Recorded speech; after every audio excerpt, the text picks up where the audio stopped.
네, 안녕하세요. 저는 석승옥이라고 합니다. 네, 오늘도 이렇게 랜선에 참여해 주신 여러분들을 열렬히 환영하고 이렇게 만나 뵙게 돼서 진심으로 반갑습니다. 자, 오늘도 일본 후쿠시마 오염수 저지를 위한 활동에 많은 분들이 관심을 갖고 동참해 주시기를 희망하면서 저는 오늘도 이 자리에 섰습니다. 네, 서로 모르는 분들도 계실 테니까 각자 돌아가면서 간단히 자기소개를 부탁드리겠습니다. 제 화면에 보이는 순서대로 제가 호명을 드리도록 하겠습니다. 간단하게만 자기소개를 부탁드리겠습니다. 아, 말씀하실 때 마이크 켜시는 거 잊지 마시고 그렇게 말씀을 하시면 되겠습니다. 이 여자 선생님, 예, 예. 네, 안녕하세요. 저는 중도를 지키고 있는 사람이에요. 예, 반갑습니다. 네, 반갑습니다. 여기 있는 분, 네. 저기, 석순옥 선생님 빼고 다 알아요. 아, 그러세요? 네네네네. 예. 오늘 저기 들어오시는 분들이 좀 늦게도 들어오시는 모양이에요. 저는 8시부터는 시작을 하기를 원해서 가능하면은 좀 일찍 시작하려고 하는데, 늦게 들어오셔도 좀 몇 분 이렇게 좀 참여를 하시면 좀 시작을 좀 미리 하려고 합니다. 그러면은, 다음은 우리 오베베 선생님 자기소개 잠깐 부탁드리겠습니다. 예, 안녕하십니까. 저도 여기서 석승억 운영자 관리자님 빼고 다 알고 있습니다. 저는 중도 유적 보존 범국민 연대회 본부장 오정이라고 합니다. 오늘 네, 이제 우리 하준명님께서 중도에 오셔가지고 이렇게 만나가지고 지금 이 중도에서 이렇게 회원 가입하고 접속하고 있습니다. 아, 반갑습니다. 네. 예, 아, 네, 반갑습니다. 이 화면이 다음은, 어딥니다. 우리 손바람님? 솔바람님.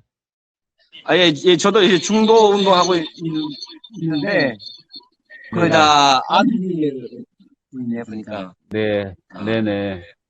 이 우리, 화면이 우리 솔바람, 어두운 이유는 저희들이 이제 다리 밑에 있다 보니까, 네, 안 보이네요. 제 목소리가 네네. 솔바람님 끝나셨고, 웨메님, 그 다음에, 하준명님 자기소개 부탁드리겠습니다. 네, 반갑습니다.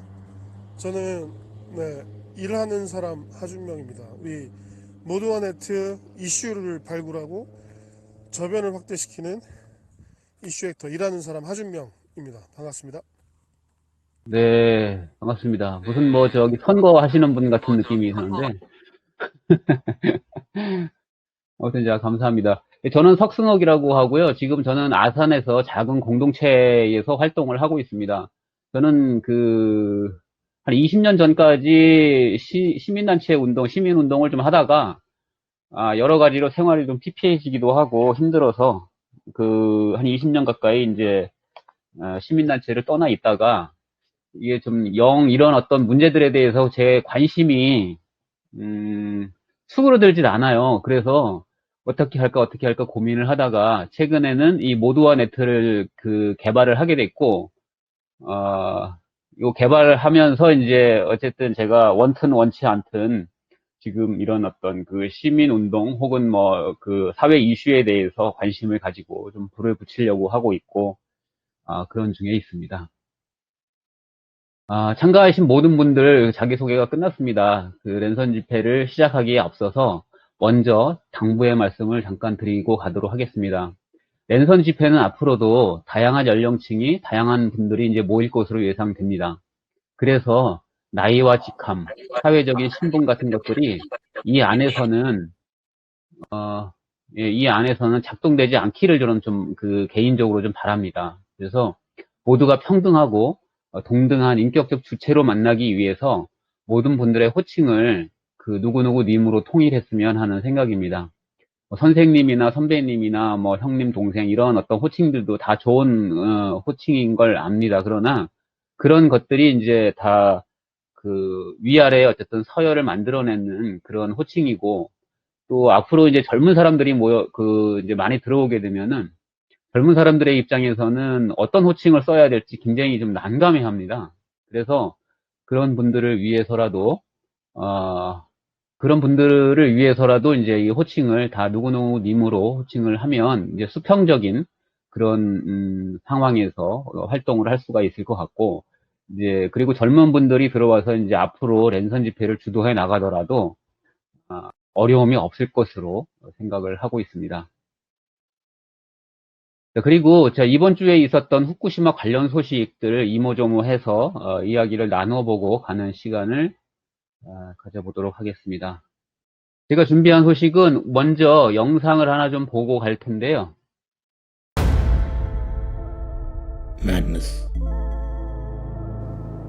미드 체르노빌의 흥행과 방사능 올림픽이라 불리는 도쿄올림픽의 개최로 방사능에 대한 관심이 뜨겁습니다. 방사선은 눈에 보이지 않기 때문에 방사능에 대한 이야기들은 괴담처럼 퍼져 있어서 그 심각성을 모르는 사람들이 많습니다. 하지만 방사능의 위험은 항상 우리 주변에 있습니다. 그래서 이번 영상에서는 방사능 피폭 증상, 방사능의 맛, 방사능 유출 시 여우들 먹어야 하는 이유, 위험하다면서 원전을 계속 운영하는 이유 등 방사능에 대한 궁금증을 풀어보겠습니다. 방사능에 피폭되면 어떻게 될까요? 방사능 피폭은 생물체가 방사선에 노출된 일을 말합니다. 방사능 피폭이 무서운 점은 생물을 내부로부터 파괴한다는 거죠. 방사선은 생물체의 DNA를 파괴하기 때문에 세포 재생이 안 되며 유전자 변형이 일어납니다. 방사능에 가볍게 피폭됐을 때는 암, 백혈병, 탈모, 남성 불임 등이 나타나고, 체르노빌 원전 노동자처럼 심하게 피폭됐을 때는 방사선이 세포를 분해하여 피부가 벗겨져 나가고 내부 장기 조직의 세포가 개사하여 온몸의 구멍에서 피가 나오고 설사와 탈수 증세가 나타나서 빠르면 수시간, 대부분 30일 이내에 사망해버립니다. 한 가지 사례를 들면 1999년 일본 도카이촌의 방사능 누출 사고에서 2명의 인부가 심각한 피폭을 당했습니다. 마사토 씨와 오우치 씨죠. 이 기사는 마사토 씨의 사진인데 모든 피부가 떨어져 나가고 장기가 망가지며 죽어갔습니다. 오우치 씨는 피폭이 더 심하여 염색체가 갈기갈기 찢어졌고 마사토 씨와 같은 과정으로 2달 만에 죽었죠. 구글에 검색해보시면 영상에 담지 못한 끔찍한 사진이 많습니다. 방사능은 금속 맛이다? 체르노빌 원전 사고 당시 소방관부터 작업에 참여하는 노동자까지 입에서 금속 맛이 났다는 증언을 했다고 합니다. 그런데 방사선은 소리도, 냄새도, 형태도, 맛도 없기 때문에 방사능 계측기 없이는 인지할 수 없습니다. 그럼 그들이 느끼는 금속 맛은 무엇이었을까요?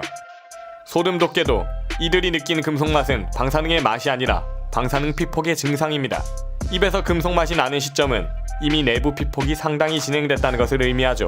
고밀도의 방사능에 피폭되면 미각은 물론 청각, 촉각 등 오감이 전부 마비된다고 합니다. 방사능 유출 시 아이오딘을 먹어라? 미드 체르노빌에서 의사와 박사는 방사능 수치를 보자마자 아이오딘 타령을 합니다. 방사능 유출 시 아이오딘을 먹어야 하는 이유가 있을까요? 후쿠시마 원전 사고 이후 눈에 띄는 가장 큰 피해는 인근 주민들 중 갑상선암 환자의 증가입니다. 아이오딘 섭취의 권장은 이 갑상선암과 관련이 있죠. 원전에서 사용하는 우라늄의 핵분열 과정에서 방사능 물질인 131 아이오딘이 나옵니다. 자연계에서 정상적인 아이오딘은 127 아이오딘이죠. 갑상선에서는 갑상선 호르몬을 만들기 위해 아이오딘을 사용하는데 우리 몸은 127 아이오딘과 131 아이오딘을 구분하지 못해 공기 중에 131 아이오딘을 이용하여 호르몬을 만들어버립니다. 그 과정에서 131 아이오딘이 방출하는 방사선에 쏘인 갑상선 세포들은 암으로 발전하게 되는 거죠. 이를 막기 위해선 갑상선이 131 아이오딘을 사용하는 것을 막아야 합니다. 그래서 정상 아이오딘을 충분히 섭취해 주어 갑상선이 131 아이오딘을 사용하지 못하도록 하는 것이죠. 이렇게 위험한데 왜 원자력 자원을 계속 사용하는 걸까요? 이유를 알기 위해선 원자로가 전기를 생산하는 방식을 알아야 합니다. 원자로에서는 우라늄 원료를 태워 전기를 생산하죠. 천연 우라늄은 평균 0.7%의 235 우라늄과 99.3%의 238 우라늄이 포함되어 있습니다. 그중 235 우라늄은 양은 훨씬 적지만 핵분열을 일으킵니다. 235 우라늄의 핵분열 과정에서 200메가전자볼트의 에너지가 방출되는데 원자로에서 얻고자 하는 에너지가 바로 이것입니다. 235 우라늄 1kg은 석탄 3,000톤과 같은 에너지를 가질 정도이죠. 또 238 우라늄은 그 자체가 핵분열은 안 되지만 원자로에서 핵반응을 통해 플루토늄으로 변환하면 핵분열이 가능합니다. 그래서 자연에 있는 우라늄은 현재 추세라면 85년 사용 가능하고 재처리하여 플루토늄을 얻어 사용하면 수천 년은 충분히 사용할 수 있는 전력을 얻을 수 있다는 말이죠. 그러니 원자력은 방사능 폐기물 유출과 방사능 피폭 위험이 존재하지만 우리가 포기할 수 없는 자원인 거죠. 하지만 안전을 중요시하는 국가인 일본에서도 사고가 나면서 원전은 결코 안전할 수가 없다는 것이 증명되었습니다. 이 원자력이란 양날의 검은 인류의 보탬이 될 수도 있지만 인류를 파멸로 몰고 갈 수도 있는 존재입니다. 항상 경각심을 갖고 사용해야 합니다. 네, 영상 한 이쯤 보면은 될 것 같고요. 이게 최근 소식인데요. 그러니까 이거 7월 23일 소식인데, 후쿠시마 인근에서 생산된 벌꿀에서 기준치를 초과하는 세슘이 검출됐다고 합니다. 일본 후쿠시마현 나미에치에서 생산된 벌꿀에서 기준치를 초과하는 방사성 물질 세슘이 검출되었다고 요미우리 신문이 보도했습니다. 보도에 따르면 후쿠시마현은 나미에마치의 시와카미 관리 경작조합 양봉에서 생산한 벌꿀에서 정부 기준치인 1g당 100 베크럴을 초과하는 130에서 160 베크럴의 세슘이 검출됐다고 발표했습니다. 이제 그 꿀을 먹는 것도 조심해야 될 것 같아요.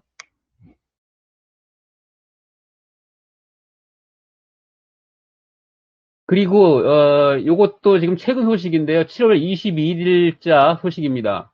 일본 후쿠시마 원전 부지 보관 탱커에서 방사성 물질이 바다로 유출된 그런 그 정황이 포착됐다고 하네요. 자, 21일 마이니치 신문 등 현지 매체에 따르면 2011년 당시 동일본 대지진 당시에 폭발 사고를 일으킨 후쿠시마 제1원전 부지 내에 오염토를 보관 중인 강철제 탱크 뚜껑이 일부 벗겨지면서 탱크 내부로 유출된 빗물이 넘쳐 흘러 바다로 흘러들어갔다. 도쿄전력은 오염된 흙과 접촉해 방사성 물질을 함유한 빗물 등이 원전 부지 내에 수로를 통해서 해양으로 유출됐을 가능성이 높다고 관련 내용을 원자력 규제청에 보고한 것으로 알려졌다고 합니다.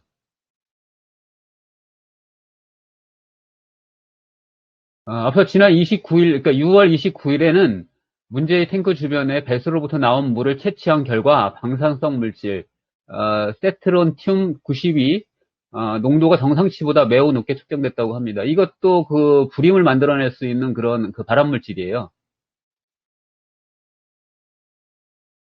이에 일본 정부는 이 같은 원인을 조사하는 과정에서 탱크 뚜껑이 일부 벗겨진 사실을 확인한 것으로 알려졌다고 합니다.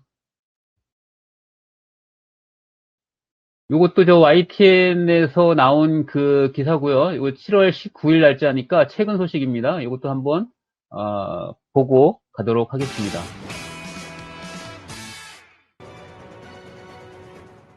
일본 정부가 말하는 부흥 10년 역사의 현주소. 우리는 과연 부흥의 실마리를 어디서 찾아볼 수 있을까? 사고 9년 만인 2020년 일본 원자력 규제위원회 직원들이 시료를 채취해 내부 오염도를 파악하기 위해 원자로에 진입을 시도했다. 방호복으로 중무장한 이들이 붕괴된 시설물이 뒤엉킨 원전 내부로 진입했다. 도쿄전력이 이례적으로 내부를 공개했다는 점에서 의미 있지만 방사능 노출을 감수하는 위험천만한 작업이었다. 원전 내부에 들어서자마자 10mS가 측정됐다.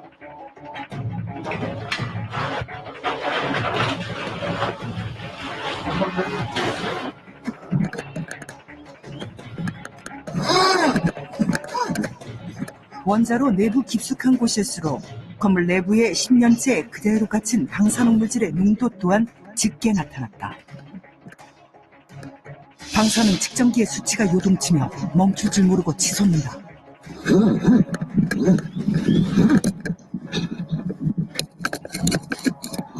측정값은 36.8mSv. 이것은 무려 일반인 연간 픽복 허용치의 38배에 달하는 수치. 종이처럼 찢어진 천정과 벽면. 원래의 형태가 하나도 남아있지 않은 건물은 수소 폭발이 있던 그날의 위험을 단번에 상기시킨다.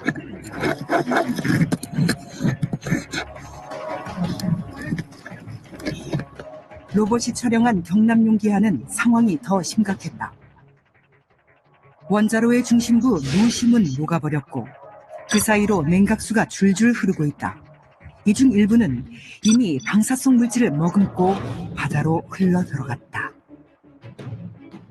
사고 9년이 지난 시점에도 880톤의 해결료가 남아있고 무려 10경 베크렐의 방사성 물질이 들어있는 위험천만한 원자로. 그럼에도 불구하고 일본 정부는 접근조차 쉽지 않은 원자로의 폐로 작업을 30년 후인 2051년 안에 끝내겠다고 한다. 원자로 10개에 해당하는 게 망가졌단 말이에요. 터지고 헤어지고 녹고 다시 굳고. 이거는 보통 문제가 아니죠. 그걸 끄집어내는 데만도 아마 10년 이상씩 걸릴까, 각 고기마다. 물론 동시 작업을 하겠지만은, 그러니까 이거는 아마 50년도 굉장히 낙관적입니다. 70년 정도는 걸리지 않을까.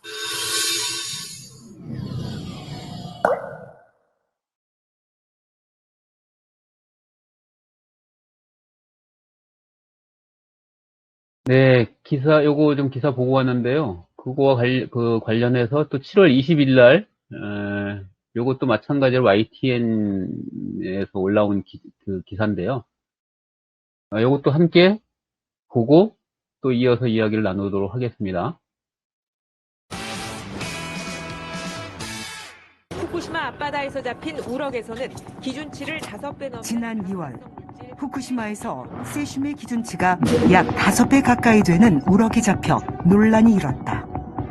고기잡이의 규제를 받다가 시험 출하한 지 얼마 되지 않은 어민들의 가슴은 또 한 번 철렁했다. 일본 정부가 오염수를 해양 방류하면 가장 가까운 우리나라가 직격탄을 맞을 것임은 물론 세계의 바다가 방사성 오염수로 오염된다. 희석된다고는 하지만 반감기를 따져보면 방사성 물질의 절대량은 계속 누적될 것이다. 원전 폐로까지 50년 이상을 추측해본다면 결국 방사능 품은 생선을 너도 나도 먹게 될 확률은 더욱 높아진다. 海はどこまでもつながって太平洋っていうから、つながってるってことで、やっぱり福島県の沿岸だけじゃなく、やっぱりみんなに、世界のみんなにやっぱり納得してもらって、やっぱり安心安全をしっかりしてやっていかないとなかなか理解してもらえないっていうか、原発の処理、廃炉にするまで3、40年かかるっていうか、やっぱりそういう長いスパンっていうか、家庭の中で何起こるか分かんないっていうか、先月も震度6強の地震があったってことで、大丈夫だよっていう、やっぱりしっかりした担保を与えていかないと、原発の廃炉作業が長いんだから、やっぱりその担保も与えていかないと、やっぱり漁業がダメになっちゃうっていうから。 이거는 양식의 문제입니다. 정의 문제고요. 바다가 태평양이 일본 건가요? 정말 일본 정부나 도쿄전력이 생각하는 깨끗하다? 그러면 좋은 방법이 있다 이거죠. 자연 친화적인 인공 저수지 만들어서 거기를 기념비로 해라. 수상공원 만들고 수상 스키도 타고 농업 용수로 쓰고 공업 용수로 쓰고 콧방 귀도 안 귀더라고요. 그러니까 그건 아닌가 봐요. 오염수는 해류를 타고 빠르면 당장 5년 후부터 한반도에 도달한다.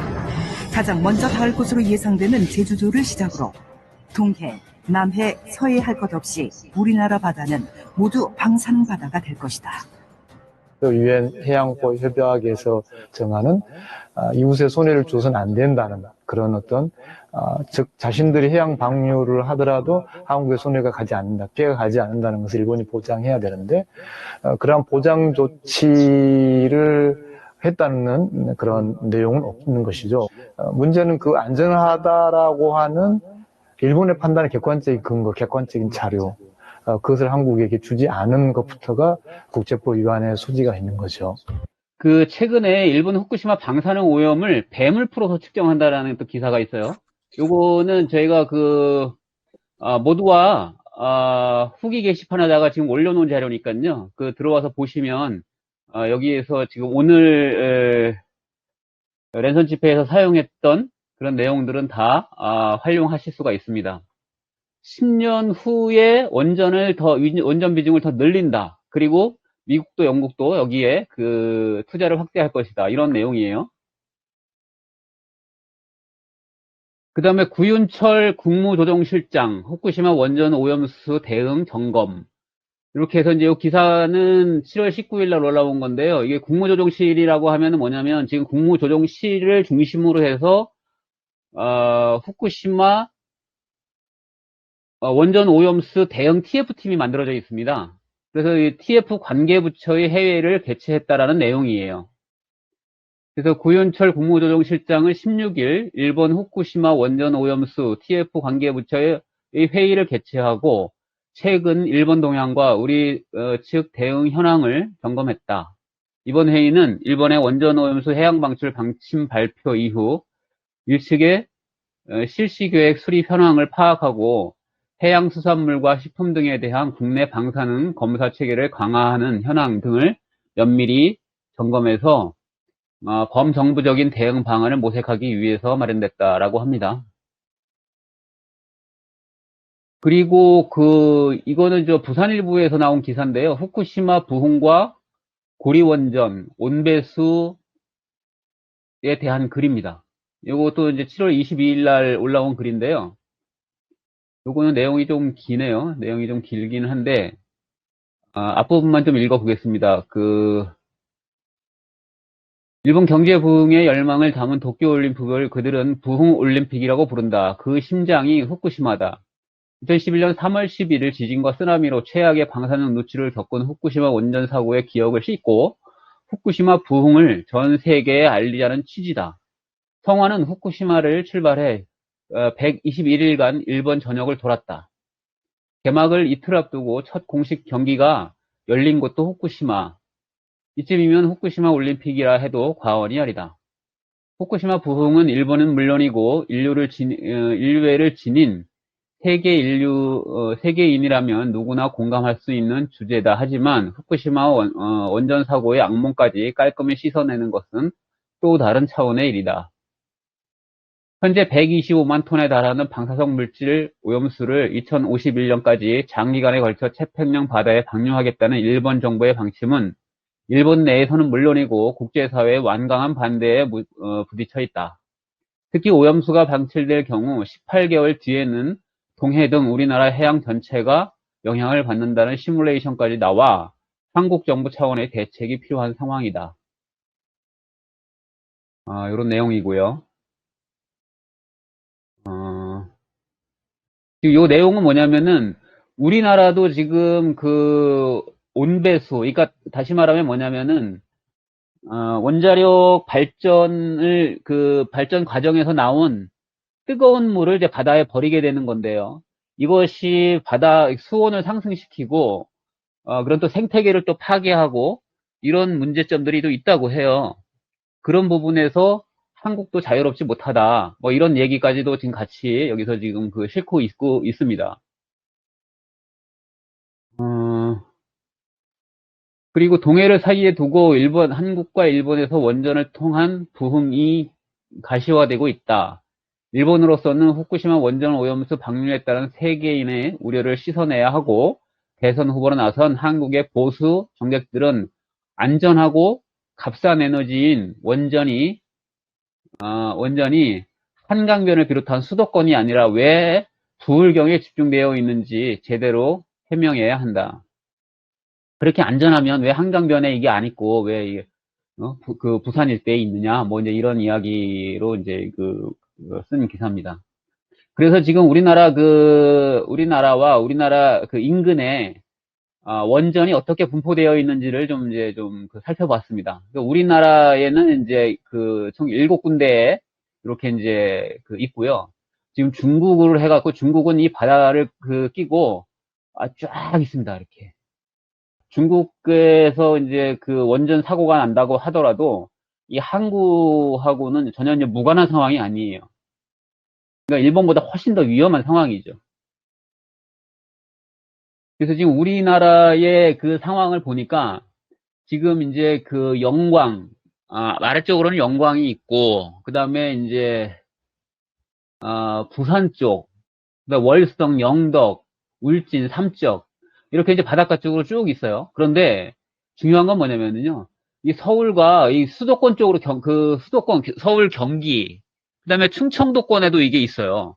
이거 이제 저기 뭐 연구기로 운영되는 건데요.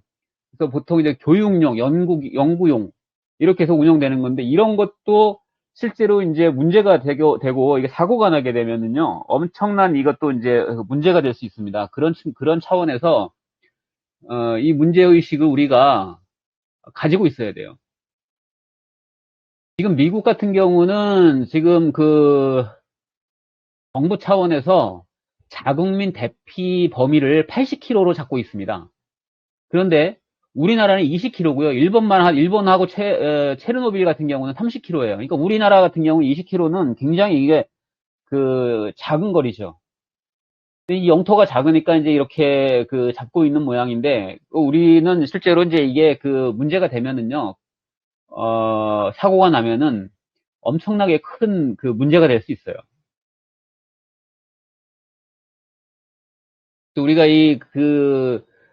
원전의 이 피해를 단순히 그 일본을 통해서 일본의 어떤 문제로만 우리가 인식할 것이 아니라 우리나라와 우리나라 인근의 문제로도 이걸 심각하게 좀 바라볼 필요가 있다. 이런 생각이고요. 그리고 우리나라 국토는, 남북으로 1100km, 그 다음에 동서로 약 한 300km 정도에 걸쳐서 있습니다. 이 기사는 굉장히 좀 오래된 기사이기는 해요. 그런데 이제 미국 국방부 컴퓨터로 시뮬레이션을 한 한국 원전 사고 피해 시뮬레이션이에요. 그래서 고리 1호 폭발하면 부산 포함해서 38km까지 피폭, 현장 사망 인원만 3,864명, 후유증으로는 10년 내 39,100여 명의 이제 병사를 한다. 이런 이제 그 시뮬레이션 결과가 있습니다. 요거는 2011년도에 그 시뮬레이션 한 결과인데요. 요것도 내용이 좀 길기는 한데 조금 한번 좀 읽어봤으면 합니다. 같이 한번 읽어보겠습니다. 총 21기의 원전을 운영하고 있는 세계 5위 수준의 원자력 대국인 한국에서 후쿠시마나 체르노빌에 버금가는 상황이 닥친다면 어떤 일이 벌어질까? 원전 안전성에 대한 논란이 첨예화된 최근 상황에서 관심이 갈 수밖에 없는 그 과정이지만 실제로 이를 가늠할 수 있는 자료나 분석을 찾기는 쉽지 않다. 전문 학술지에서도 최근 20년 사이 확인할 수 있는 논문이 2, 3편에 불과할 정도, 원자력 발전의 장점과 그로 인해 소비자가 누리게 되는 효용에 관해서는 엄청난 비용이 투입된 연구와 홍보가 진행되어 왔지만 그 반대에 해당하는 최악의 시나리오와 그 결과에 관해서는 관련 업계 누구도 공공연히 거론하는 것을 꺼리는 경향이 강하다. 그렇다면 한국에서의 원전 사고 피해 결과를 예측하는 작업은 아예 불가능한 것일까? 다른 방법이 없는 것은 아니다. 미 국방부 산하 국방위험감소국이 개발해 안보당국과 전문연구소에서 사용하고 있는 컴퓨터 시뮬레이션 모델 프로그램이 이제 그것이다. 미국 내에서도 제한된 인사들에게만 접근이 허용되는 이 프로그램은 본래 핵폭탄 등 대량 살상 무기가 실제로 사용됐을 경우에 피해 규모를 현장 사령부에서 신속히 산출할 수 있도록 돕기 위해 만들어졌는데 미 국방부와 관련 전문가들이 냉전 기간 수집해온 방대한 양의 관련 실험 자료를 기반으로 만들어진 시뮬레이션 모델은 전 세계 각 지역의 지리와 지상, 연구 정보는 물론 주요 시설의 위치와 도시화 정도 등 세부적인 자료까지 결합할 수 있는 강력한 프로그램이다. 그래서 이제 이 프로그램으로다가 시뮬레이션을 했다라는 내용이에요. 그래서 이제 그 후쿠시마나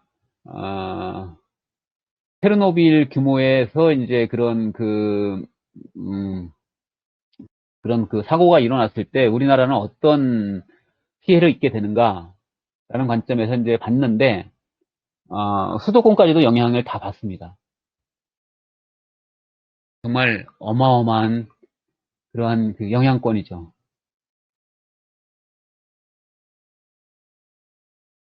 자, 그래서 그와 관련되어 있는 영상 하나를 더 보고 진행하겠습니다. 1986년 체르노빌 원전 폭발 사고. 정확한 통계는 공개되지 않았지만 방사선에 노출된 인구는 500만, 직접적인 사망자는 56명, 암 같은 2차 피해로 사망한 사람의 숫자는 4,000명에서 9,000명 정도로 추정되고 있습니다. 자, 그리고 2011년 후쿠시마 원전 사고도 있었죠. 이런 원전 사고들 때문에 원자력 발전소에 대한 사람들의 신뢰도는 굉장히 낮아졌습니다. 평소에는 아무리 안전하다고 해도 한 번 사고가 나버리면 너무 큰 재앙이 일어난다 라는 불안감이죠. 자, 그런데 이 원전 사고 절대로 남 얘기가 아닙니다. 우리나라만 해도 24기의 원자로가 가동 중이죠. 만약에 우리나라 원전에 쓰나미가 몰려오거나 지진이 일어나거나 전쟁으로 폭탄이 떨어지거나 테러로 파괴당한다거나 한다면은 우리나라 원전은 정말로 안전할 수 있을까? 대다수의 전문가들은 이렇게 말합니다.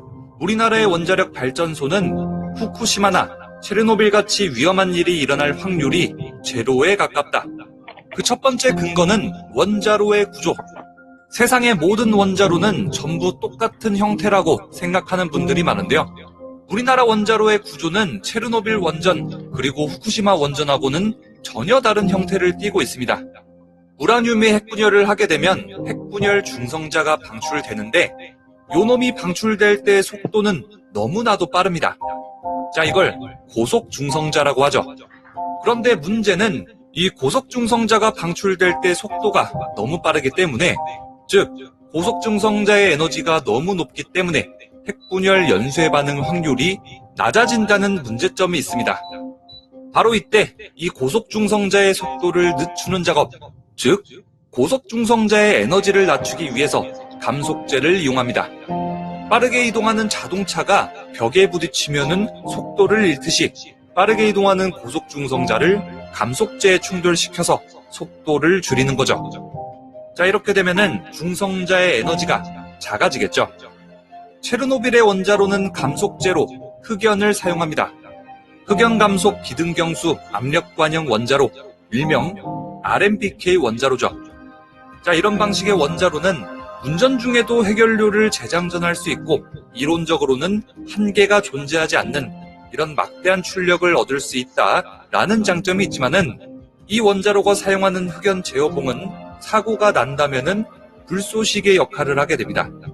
그러니까 거대한 규모의 사고를 일으킬 수 있는 양날의 검 같은 특성을 갖고 있죠. 자, 그렇다면 1984년 사고 당시 체르노빌 원자력 발전소의 사고가 어떻게 일어났는지 한번 살펴봅시다. 그 당시 전원이 끊어진 상태에서 얼마나 오랫동안 원자로의 비상전력 공급이 가능한지에 대해서 실험을 진행했는데요. 작업자의 조작 미숙 때문에 원자로의 출력이 급강하였고 이로 인해 폭발이 야기됐습니다. 에? 그러면 우리나라도 조작 미스 나면은 박살나는 거 아니냐? 야, 원전 이거 진짜 위험하네 하실 수도 있는데요. 우리나라의 원자력 발전소는 체르노빌하고 구조부터 다릅니다. 한국의 원전은 모두 가압수형인데요. 핵분열로 엄청 뜨거워진 핵연료에 물을 보내고 뜨거워진 물은 열교환기를 거쳐서 또 다른 깨끗한 물을 데웁니다. 바로 이때 생기는 증기로 발전기를 돌리죠. 가압수형 같은 한국의 원전은 열교환기 그리고 또 다른 물같이 단계가 더 많아진 만큼 건설비도 비싸고 효율도 떨어집니다. 그 대신에 체르노빌이나 후쿠시마 같은 비등수형 원전에 비해서 훨씬 안전하죠. 게다가 한국의 원전은 출력은 조금 낮을지는 몰라도 흑연 같은 이런 불쏘시개 같은 감속제를 사용하지 않고 물을 사용하기 때문에 만약에 사고가 나더라도 폭발 염려가 없습니다. 야, 근데 후쿠시마 원전 사고 못 봤냐? 지진이나 해일 같은 거 일어나면 어떡하냐?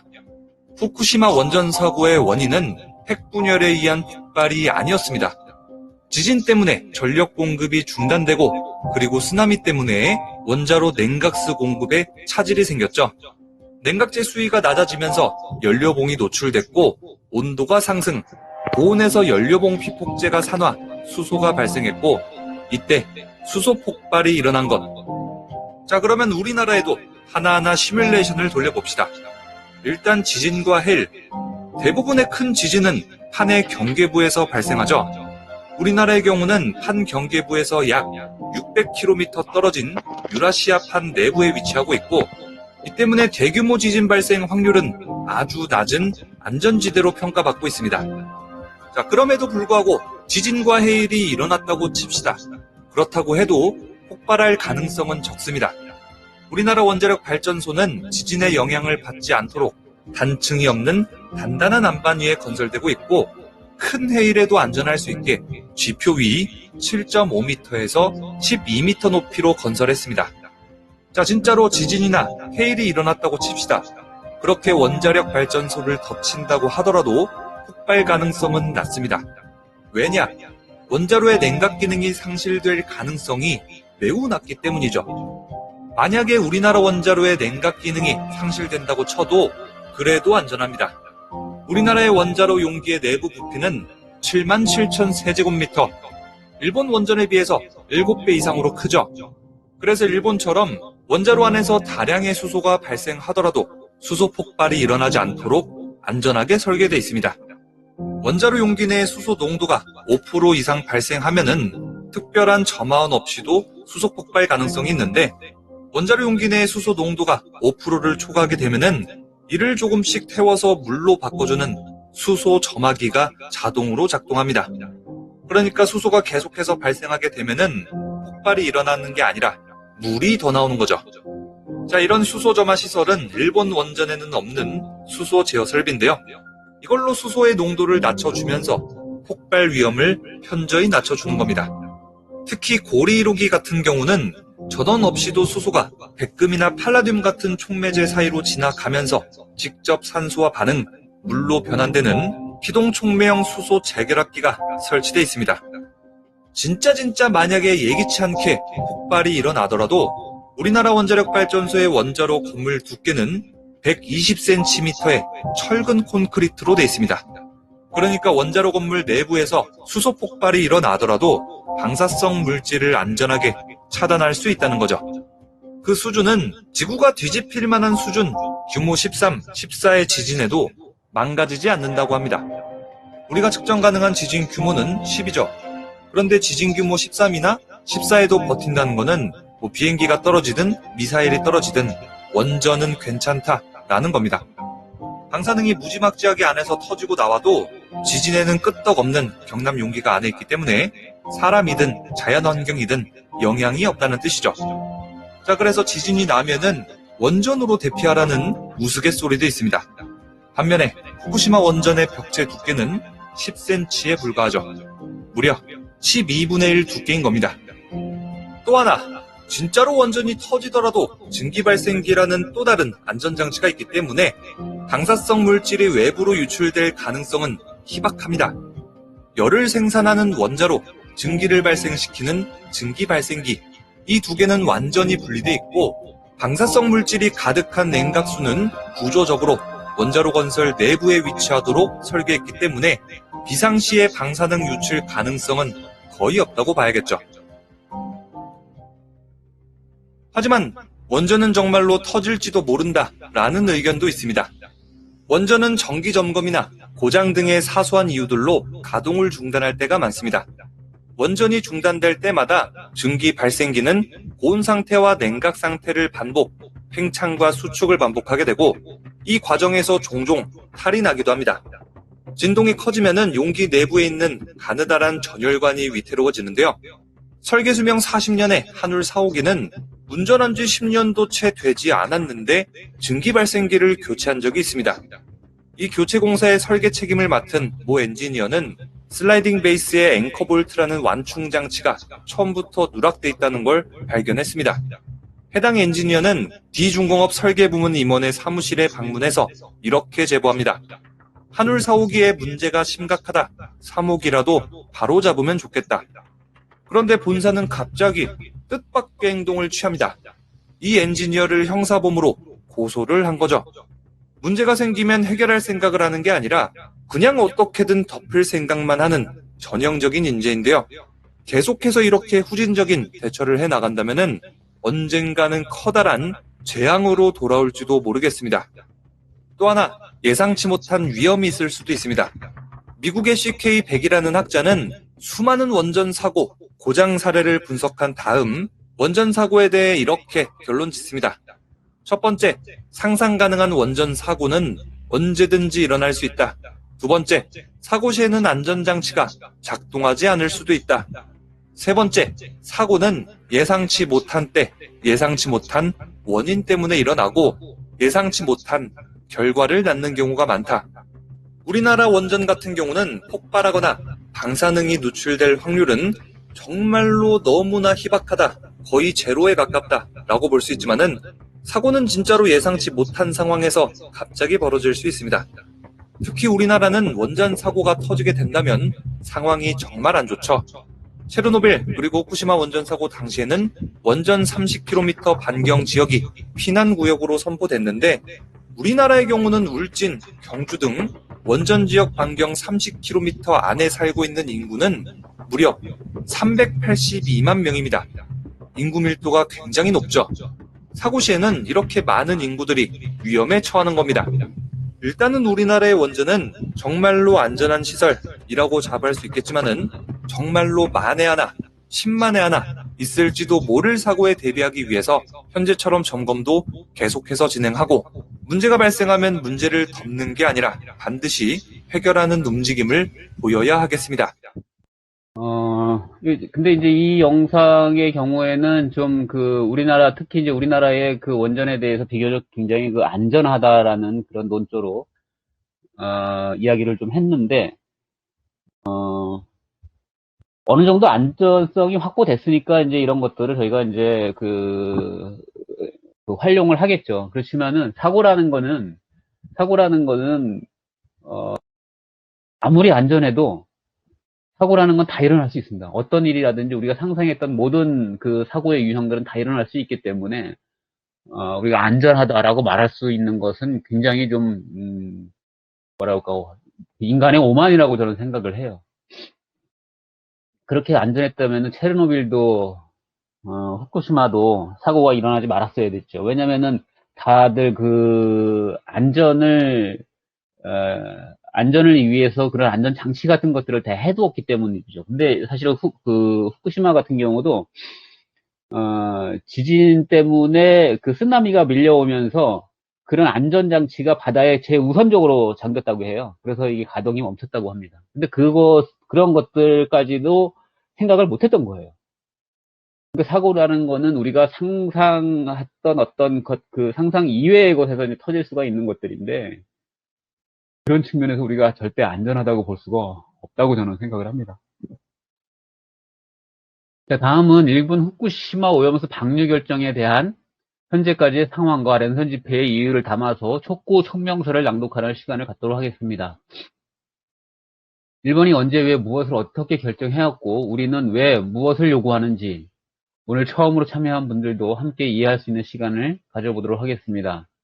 성명서 낭독이 끝나면 환경 노래를 이어서 함께 듣도록 하겠습니다. 일본 후쿠시마 오염수 방류 결정 철회를 위한 촉구 성명서.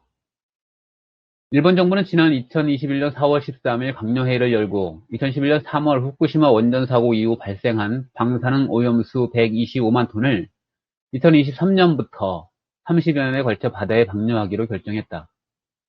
바다를 같이 공유하고 있는 이웃 국가들과 사전 협의나 양해도 없었고 일본 자국의 어민들과 자국의 시민사회단체의 반대에도 불구하고 일방적으로 발표한 조치라는 점에서 자국민과 국제사회의 비판을 피할 수 없다. 일본의 원전 오염수 방류는 이웃나라인 우리에게만이 아니라 태평양을 접하고 있는 모든 나라와 전 세계 인류를 향한 폭력이자 테러라고 판단하여 우리는 이를 강력히 규탄한다.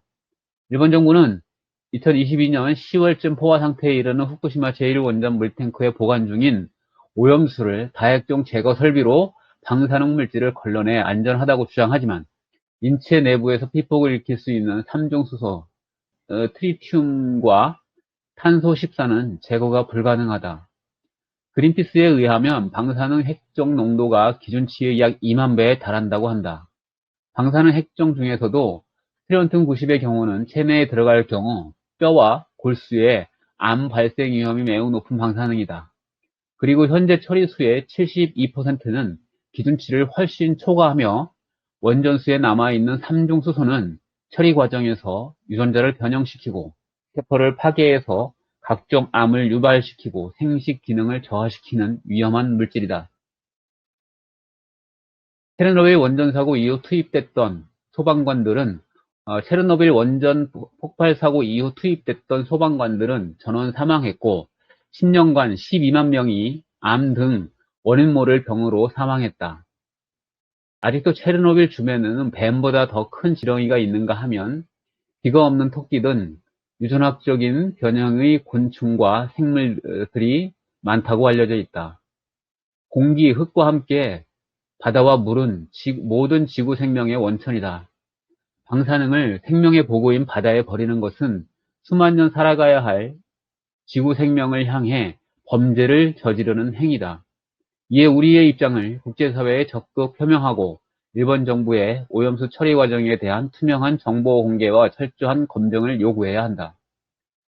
런던 협약 및 유엔 해양 협약에 의하면 해양 환경 보존 의무와 주변 국가의 사전 협의, 오염 대비 비상계획 수립을 규정하고 있으며 인접 국가의 동의를 얻지 않은 결정은 국제해양법 위반의 소지가 충분하다는 것이 전문가들의 견해다. 최근 도쿄전력이 후쿠시마 원전수를 연안이나 육지와 떨어진 앞바다 중 어디에 방류할지를 놓고 검토에 들어간 것으로 알려졌다. 이르면 올 여름에 구체적인 방류 지점을 결정할 예정이라고 한다. 일본 정부는 지금이라도 즉각 방류 계획을 철회하고 투명한 정보 공개와 철저한 검증부터 받아야 한다. 그것이 이웃 국가들에 대한 기본적인 예의이며 후손들에게 잠시 빌려 쓰는 자연에 대한 최소한의 도리가 아니겠는가. 따라서 우리는 일본 정부와 우리 정부 그리고 모든 국민을 향해 다음과 같이 요구한다. 하나, 일본 정부는 인류의 건강을 위협하는 오염수 방류 결정을 즉각 철회하라. 하나, 우리 정부는 모든 수단을 동원하여 이번 사태에 강력하고 엄중히 대처하라. 하나, 모든 국민은 청정 바다를 후손에게 물려주기 위해 일치단결하고 연대 협력하라.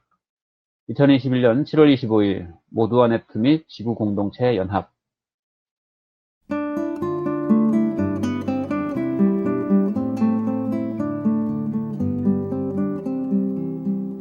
깊은 산호솔길려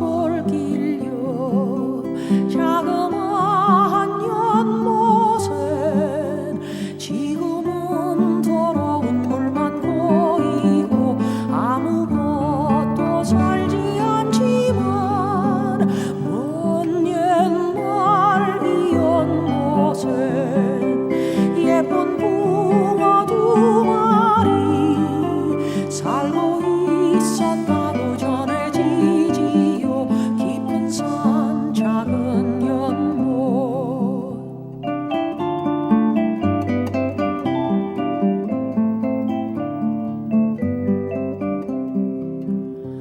어느 맑은 여름날 연못 속에 붕어 두 마리 서로 싸워한 마리는 물 위에 떠오르고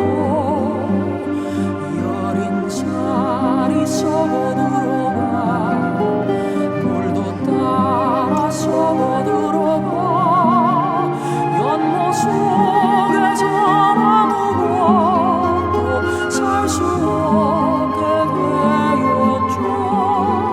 깊은 산 호솔길려 자그마한 연못엔 지금은 더러운 물만 보이고 아무것도 살지 않죠.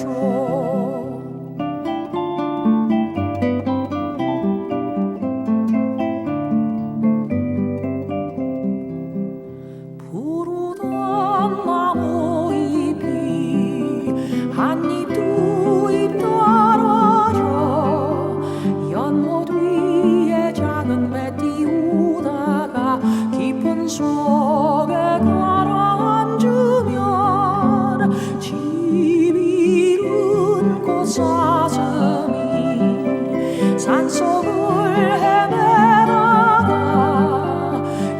술 찾아와 물을 마시고 살며시 잠들게 되죠.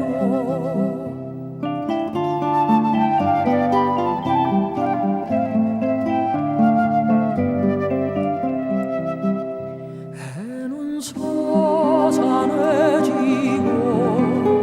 저녁사는 고요한데 사다리로 무당벌레 하나 휙 지나간 후에 검은 물만 고인 채 한없는 세월 속을 말없이 몸짓으로 헤매다 수많은 계절을 맞춰 깊은 산 오솔길 옆 자그마한 연못엔 지금은 더러운 물만 보이고 아무것도 살지 않죠. 지금은 더러운 물만 보이고 아무것도 살지 않죠.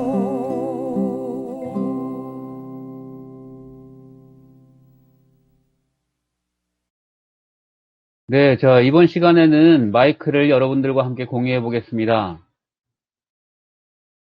오늘 함께 나눴던 그 이모저모 소식과 함께 일본 원전 오염수 방류 결정에 대한 여러분의 개인적인 생각이나 입장을 형식 없이 자유롭게 이야기하시면 됩니다. 시간은 충분하게 드리겠습니다. 자, 우리 준명님이 마이크가 켜 있는 것 같으니까 준명님부터 한번 이야기를 나눠보도록 예, 하겠습니다. 지금 저 말고, 우리 허부 선생님 계시고. 네. 지금 중도 선생님적지 선생님 헤어졌고요. 네. 계속 소통하기로 하셨고, 수요일 날, 완도로 이제, 이 선생님들 이제, 수련회 겸해서 이제 가신대요. 그래서, 저보고 같이 가자고 말씀하시는데, 내일, 제가 이제 확답을 드리기로 했고, 중간에 하루 이틀, 거기 보니까 한 4박 5일 일정으로 해서 수련회를 가시는데, 제가, 하루라도 참여를 할 수 있으면, 참여를 해서, 또 신뢰를 또 한번 쌓고요. 네. 일단은 지금 오늘 만날 때, 하여튼, 수박이 왜 이렇게 비싸? 26,800원. 시원한 수박 하나 사다 드렸는데, 아무튼 자꾸 이렇게 좀 만나고 이렇게 소통을 해야 뭐가 얘기가 될 것 같고, 내부에서 또 이제 회의를 또 하실 것 같고, 일단은 못을 박으려면 제가 완도에 수련회 가시는데 제가 따라가야 될 것 같아요. 하루 이틀이라도 따라가야 될 것 같아요. 아무튼 그렇습니다. 네. 그래서 그렇고 우리 이제 후쿠시마 원전 오염수 이 부분은 같이 얘기하기로 했던 우리 환경운동연합이나 같이 하기로 한 건지 어떤 건지 모르겠는데 대진년 학생들이나 흥선안이나 국민 촛불 하여튼 이분들은 좀 아쉬움이 좀 있어요. 그러니까 제가 이제 연락을 처음에 드리고 이제 석서슨 연락을 드리고 해서 같이 이렇게 다 참여를 하시고 이렇게 뭔가 하실 줄 알았는데 또 그게 아니니까 거기에서 이제 좀 동력을 좀 잃어버린 것 같아요. 그러니까 현장에 계신 분들의 참여가 없다 보니까 이게 이제 동력을 잃어버린 그런 느낌이 있어요. 그래서 중요한 거는 현장에 계신 분들의 엔진이 있어야 된다. 그래야 이게 이제 저변이 확대가 되고 그분들 중심으로 에너지가 이렇게 될 수 있지 않겠는가 그런 생각을 해봅니다. 그래서 지금 중도 선사유적지 우리 선생님들 소중하게 생각을 하고 어떻게든 하실 수 있도록 한번 써보겠습니다. 네, 감사합니다. 그리고 오늘 어쨌든 전체적으로 반응은 되게 좋았던 것 같아요. 아까 준비하려고 좀 일찍 들어왔는데 깜짝 놀랐네. 먼저 사람들이 들어와 있는 것도 저를 당황스럽게 했지만은, 그 엄청 그냥 뭐라고 그럴까요? 그 열기? 그냥 배우려고 하는 열기 같은 것들이 느껴져서 깜짝 놀랐고요. 그 다음에 대진년은 함께 하기로 했어요. 함께 하기로 했는데, 그 이후에 이제 뭐라고 그럴까, 이제 함께 한다고 해서 이제 매번 참여는 못하고, 자신들이 어떤 진행하는 그런 운동을 이제 우선적으로 하지만, 그런 운동들이 없을 때는, 랜선 집회 함께 하겠다. 이제 이렇게까지 이제 정책국장하고 이야기를 했고요. 그런데 이제 그 이후에 반응이 없어요. 그래서 제가 연락을 몇 번 했는데, 연락도 안 되고, 그래서 참, 저도 계속 연락하는 게 무슨 빚쟁이가 쫓아다니는 것 같은 느낌도 들고, 그래서 좀, 안 하고 있었고, 그 다음에 환경운동연합도 좀 비슷해요. 환경운동연합도 여기 참여했을 때는 굉장히, 뭐라 그럴까요? 분위기가 좋았는데, 그 다음 주부터 이제 좀 어떻게 좀 참여할 것인가에 대해서 같이 좀 의논하고 이렇게 하려고 전화했더니만, 완전히 반응이 좀 뭔가 이렇게 좀 싸늘한 느낌이고, 그래서 이제 그 이후에는 좀 저도 관심을 좀 덜 갖게 됐죠. 그런 상황입니다. 그리고 우리 윤흥봉님 혹시 말씀 가능하세요?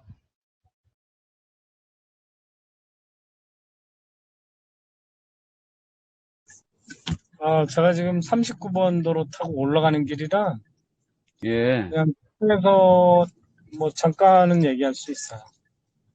예. 지금 진명님도 운전하면서 지금 하고 있고. 그러시네요. 예. 윤흥봉님도 마찬가지로 지금 그러신 상황인 것 같은데, 어쨌든 상황에 맞게, 짧게, 원하시면 짧게 하시고, 좀 길게 이야기하실 수 있으면 길게 이야기하시고, 상황에 맞게 좀, 이야기 좀 해주시죠. 제가 천안 동남구에서 6시 반에 끝나서 오면서 이제 화성에 들리는 데가 한 군데 있어서 들렸다가 잠깐 인사하고 나가서 접속을 했거든요. 그러다 보니까 조금 늦게 제가 들어왔고요. 영상도 보고 또 맨날 구호도 듣고 하면서도 가슴 아프고 안타깝고 이걸 혼자 하고 있다는 게 굉장히 망망대해에 여럿이 같이 해야 되는데 늘 외로움을 느낍니다. 그 해법을 계속 연구하는데도 시간이 걸리네요. 그래서 하여튼 오늘 가급적이면 만나보고도 싶었는데 또 시간이 지금 이제 다음 주 수업 때문에 오늘 오전에 또 뵐까 이랬었는데 우리 가족들하고 다음 달 8월 17일 이사하는 문제 때문에 또 일정이 잡혀 있었고 그 일정을 끝내고 오늘 뵐까 그랬더니 다음 주 강의를 지금 연계해야 되는지 해야 되는지 때문에 그래서 아까 염치에 갔다가 그것 때문에 또 시간 뺏기고 그래서 일정을 종잡을 수가 없었어요. 오늘 좀 뵙고 싶었는데 그래서 일단은 지금 불투명한 스케줄을 가지고 오늘 강의 끝나고 6시 반에 끝나고 이제 이동하는 중이고요. 지금 다각도로 연구하시고 계신데 저도 마찬가지로 저 나름대로 방법론을 찾고 있는 중입니다. 하여튼 너무 수고가 많고요. 이 더운 날씨에 한 번도 거르지 않고 계속 이렇게 준비해서 자료 보여주시고 또 너무 진짜 우리끼리 듣기에는 너무 아까운 자료들을 전파를 타고 있어서 마음이 안타깝네요. 저는 너무 고생이 많습니다. 제가 운전 중이라 길게 또 이렇게 얘기하기도 그래서 여기까지만 하겠습니다. 네, 감사합니다. 어쨌든 두 분 다 참여하시기에 어쨌든 상황이 녹록지 못함에도 불구하고 이렇게 어쨌든 참여해 주셔서 정말 마음으로라도 굉장히 큰 위로를 받습니다. 저는 사실 이제 이게 좀 준비하면서 새록새록 또 이게 배우는 재미들이 있어요. 이게 좀 자료를 찾다가 보면 저도 이제 공부도 되고 그러나 이제 말씀하신 것처럼 이것이 더 많은 사람들한테 전파되어서 많은 분들이 함께 할 수 있으면 저도 굉장히 좋을 것 같아요. 사실 오늘 제가 이제 하던 공부 모임에서 이제 이런 이야기들도 했고, 그래서 이제 그런 분들이 또 나름대로 관심을 또 표명한 분들도 계시고 해서, 오늘은 그래도 다른 날보다는 조금 사람들이 좀 있겠구나 생각을 했어요. 그랬는데, 결론적으로는 또 우리 3명밖에 안 남았네. 이렇게 생각이 좀 들고. 하지만 아까 이제 처음에 이제 딱 들어왔을 때 그 중도 계신 분들이 이제 막 접속해보고 막 이제 막 좀 사람 사는 느낌이랄까? 뭐 사람들이 좀 이게 좀 차는 느낌이랄까? 어떤 그런 느낌을 좀 일시적으로 좀 받은 것 같아요. 하여튼 뭐 이렇게 좀 시끄럽더라도 많은 사람들이 좀 같이 좀 참여하고 그럴 수 있으면 좋겠다는 생각은 좀 들긴 합니다. 자, 3분 발언을 마치고, 자, 그러면 다음은 우리의 바램과 염원을 담아서 구호를 제창하는 시간을 가져보도록 하겠습니다.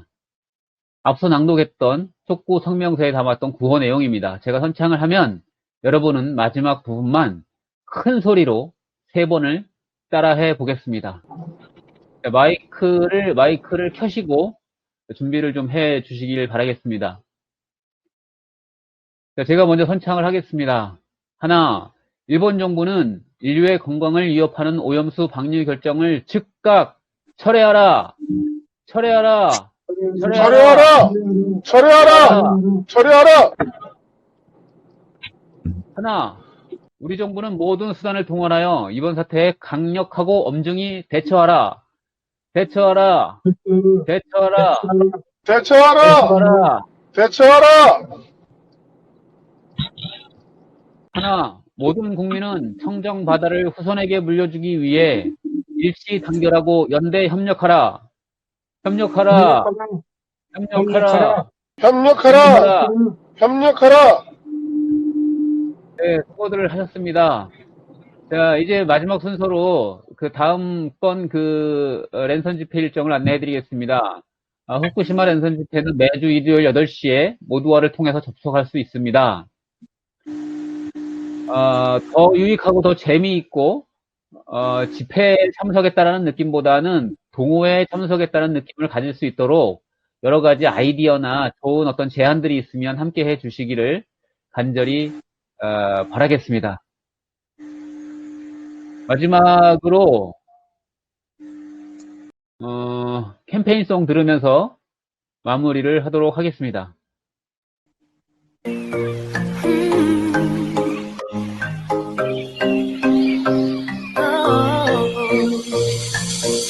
내가 눈을 들면 보이는 것들 당연하게 부르던 하늘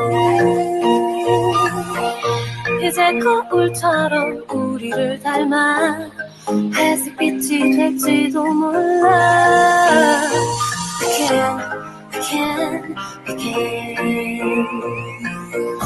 나를 숨쉬게 한 인간을 위해 내가 해준 일은 있을까 우릴 꿈꾸게 한 별들과 저 바다를 위해 We have to change it now We can Paint the world in green far as we can see 마음을 모아 두 손을 모아 이제 우리가 필요한 걸 And give your heart back to the earth 난 혼자서 살아갈지 몰라도 우리 함께라면 세상에 넌 어디 사랑 우리 보여줘야 해 You're the hero I've been looking for We can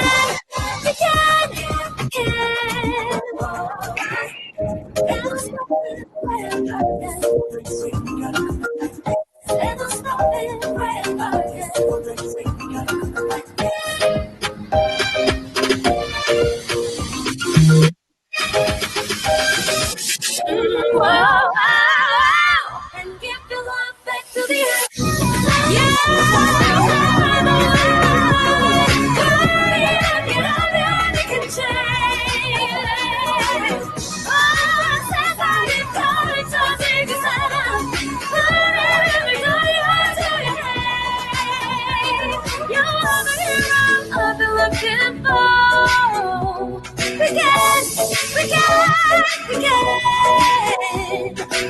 you can, you can, you can.